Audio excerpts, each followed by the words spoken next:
C9. It was interesting this morning, this picture in the paper of one of these. It's being used by the Marine Corps for about any mission you want. Gunship, troop envelopment, medical evac, cargo, you name it, it's done it, still doing it. Been around many years now, more than 30 years. Next to it is probably the most famous of all U.S.-built military helicopters, called the H-1 Iroquois, affectionately called Huey. Used extensively in Vietnam. We had about 16,000 of these. We lost 6,000 in Vietnam. Very popular. Still flying. I saw a couple of them up here earlier this week. Next to it are two versions that were converted into gunships. The left one, called the Sea Cobra, has two engines used by the Marine Corps. The one on the right is called the Huey Cobra, one engine used by the Army. On the left is another carrier-based aircraft.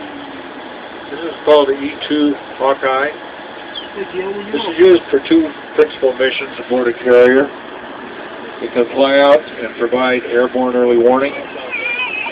Also, it can be used for command and control of the air wing on the carrier after it falls. Very successful. It's been around about early 60s.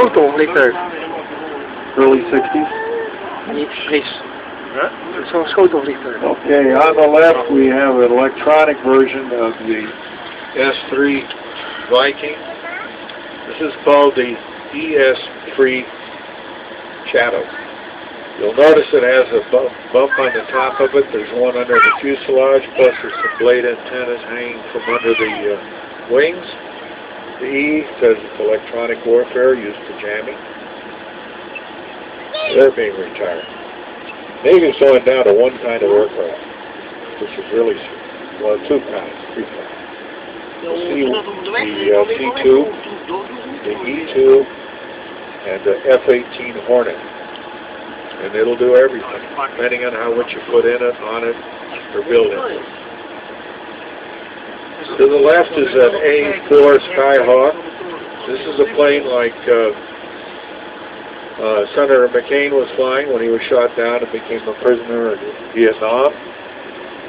It's painted in camouflage. It has a big red star on the tail.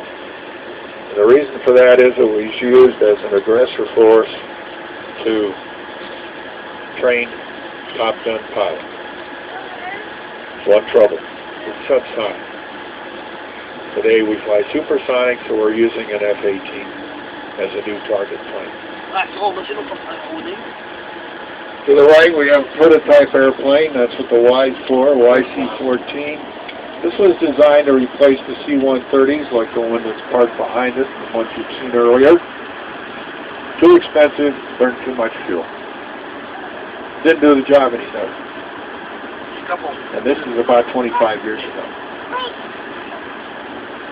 This one is made by Boeing. The competitor was made by McDonnell Douglas. Now they're one company. A6 Intruder on the left, subject to the book and the movie, The Flight of the Intruder. Big probe sticking up between the two front seats. This for air-to-air refueling.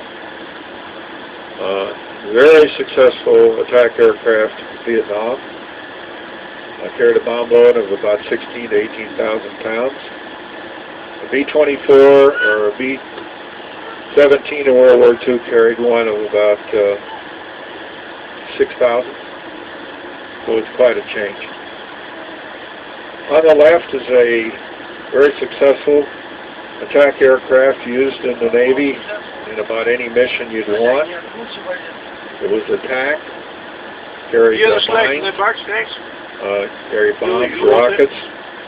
It also was a tanker for air-to-air refueling. It was an electronic warfare platform for jamming. And it was also a plane that was modified to be the private aircraft of the Secretary of the Navy, which was very fancy, by the way. Polished paint job on it. stationed out at Andrews Air Force Base, like the presidential airplane.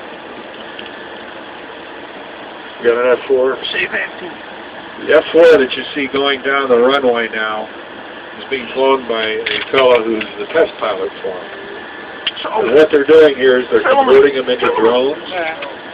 That means a pilot of this airplane that could be used as, there he's coming around, he's doing touch and goes now. Could be used for testing drones as well as rocket systems, or as a target, and be shot down as a living target for a pilot in training. And they're doing all the work here. Okay, on the left we have an A-7 Corsair II, again a very successful attack airplane in Vietnam.